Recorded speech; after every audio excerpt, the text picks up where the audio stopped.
एक एक पल, एक एक घड़ी, एक एक समय, एक एक नक्षत्र का शिव महापुराण में वर्णन है। यहां तक शास्त्र कहता है कि पीपल के वृक्ष की जब भगवान शिव रचना करे, पीपल के वृक्ष की जब रचना करी गई तो उस पीपल के वृक्ष में भी कौन सा समय किसका है ये शिव महापुराण वर्णन करती है। सुबह 4 बजे से लेकर 7:30 बजे तक पीपल के वृक्ष में ब्रह्मा जी का वासा होता है। 7:30 बजे से लेकर 10:30 पौने 11 बजे तक पीपल के वृक्ष में भगवान विष्णु का वासा होता है। 10:30 बजे से लेकर पीपल के वृक्ष में 11:30 बजे तक पितरों का वासा होता है।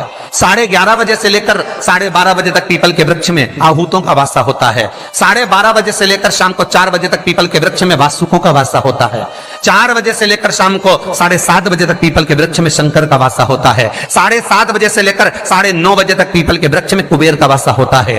9:30 बजे से लेकर फिर कुबेर के वृक्ष में अन्य देवों का वासा चालू हो जाता है। इसलिए हमारा हिंदू धर्म कहता है, हमारे शास्त्र कहते हैं कि पीपल के वृक्ष को जब पूजा जाता है, पीपल के वृक्ष की जब पूजन करी जाती है तो सुबह 10:30, 11, ज्यादा से ज्यादा 11:30, ज्यादा से ज्यादा 12, उसके पहले पीपल के वृक्ष की पूजन कर लेना चाहिए। क्यों? क्योंकि 11:30 बजे से लेकर 12:30 बजे तक पीपल के वृक्ष में पितरों का वासा रहता है, आहूतों का वासा रहता है, फिर वासुकों का वासा आता है। पितृ किसको कहते हैं? महाराज जो पूरी उम्र लेकर चले गए और उनके भीतर अभिलाषाएं बहुत थी, मैं ये भी करना चाहता हूं, मैं ये भी करना चाहता हूं, वो पितृ हो जाते हैं। आहूत किसको कहते हैं? जिस माता के गर्भ में बच्चा जन्म ले और मर जाए, या 6 महीने का गर्भ धारण करने के बाद अवर्षण हो जाए, जीव पड़ने के बाद 6 महीने के बाद अगर बच्चा गर्भ में भी शांत हो जाता है, कुंवारी अवस्था में शांत हो जाता है, जिसका विवाह नहीं हुआ ऐसा बच्चा जब शांत हो जाता है, अधोगति में कोई मर जाता है, सुसाइड कर एक्सीडेंट में किसी भी रूप में मर जाता है तो वो आहूत कहलाता है। और बहुत ध्यान देना साहब, शिव महापुराण की कथा कहती है पितरों को भाग मिलता है, इसलिए पितृ तृप्त रहते हैं। शंकर भगवान के शिवलिंग का स्नान कराने पर कितने देवताओं के स्नान का पुण्य मिलता है?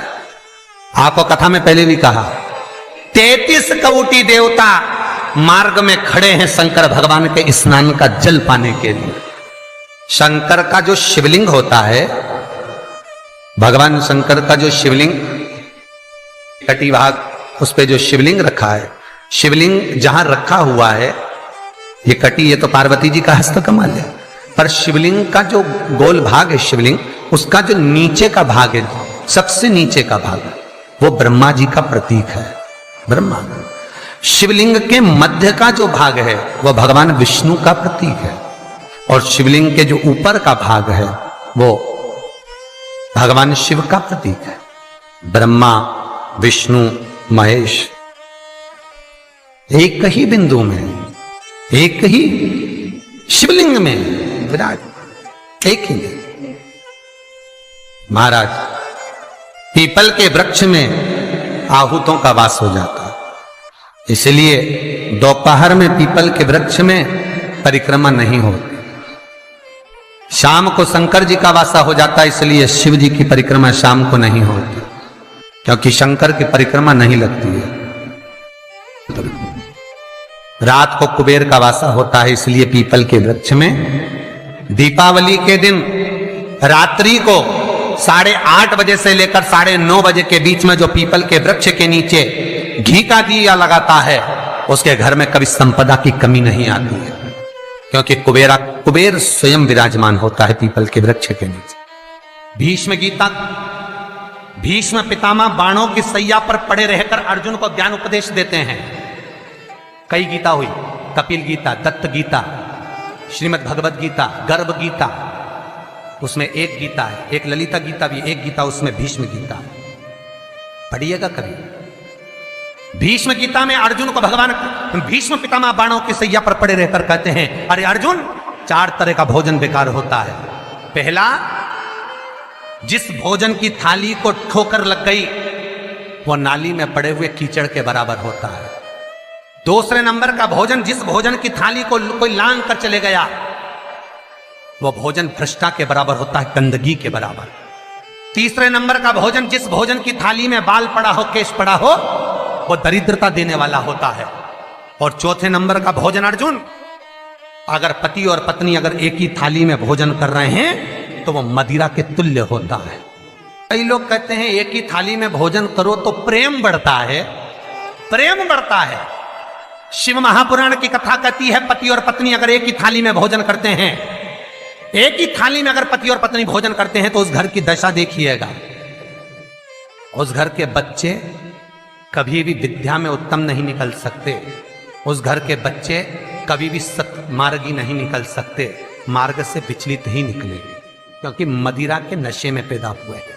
सुन अर्जुन सुन, यदि बेटी कुंवारी है और बाप के साथ में बैठकर भोजन करती है तो उस बाप की कभी अकाल मौत नहीं होती है, क्योंकि बेटी बाप के काल का हरण कर लेती है। बेटी कुंवारी है, बेटी की शादी हो जाए जब भले वो पिता के साथ भोजन ना करे क्योंकि गोत्र बदल गया, पर बेटी जब तक कुंवारी है हमारा चैनल बाप के साथ बैठकर भोजन करेगी तो बाप के काल को हरण कर लेती है। ये उसी तरह जैसे एक गाय ब्याह गई हो और एक गाय कुंवारी हो। महाराज, ब्याही हुई गाय का गोबर से लीपने से ज्यादा फलदायी होता है कुंवारी गाय का गोबर से लीपना, वो ज्यादा फलदायी। बछिया के गोबर से लीपना, कुंवारी गाय के गोबर से जो ब्याही ना, कितना कितना शास्त्र प्रमाण देता है महाराज।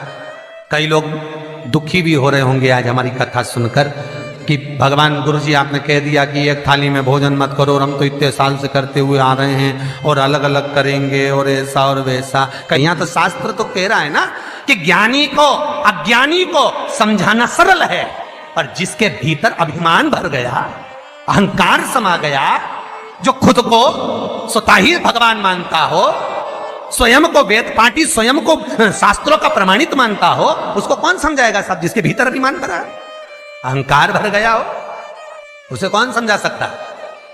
हम तो केवल इस व्यासपीठ से उतना ही कह देते हैं जितना इस कथा पुराण में लिखा है। उसके बाद मर्जी आपकी, आप सुधरो कि सिद्धरो, आपकी मर्जी। कहना हमारा काम है, सुनना आपका काम।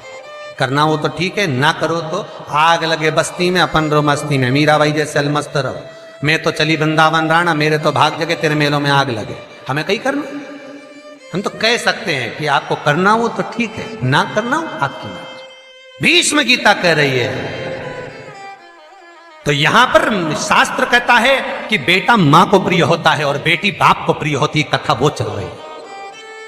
इसलिए पिता के सामने अगर बेटी कुंवारी हो तो पापा के साथ भोजन करे, पिता के साथ भोजन। लोग कहते हैं बेटी की विदाई में सबसे ज्यादा मां रोती है, शिव महापुराण की कथा कहती है बेटी की विदाई में सबसे ज्यादा बाप रो। श्री शिवाय नमस्तुभ्यम। दोस्तों, मैं आशा करता हूं कि आपको ये वीडियो अच्छी लगी होगी। अगर आप चैनल पर नए हैं तो चैनल को सब्सक्राइब जरूर करें ताकि मैं आगे जो भी वीडियो लाऊं वो आप तक पहुंच सके। एक बार फिर सभी भक्तजनों को श्री शिवाय नमस्तुभ्यम।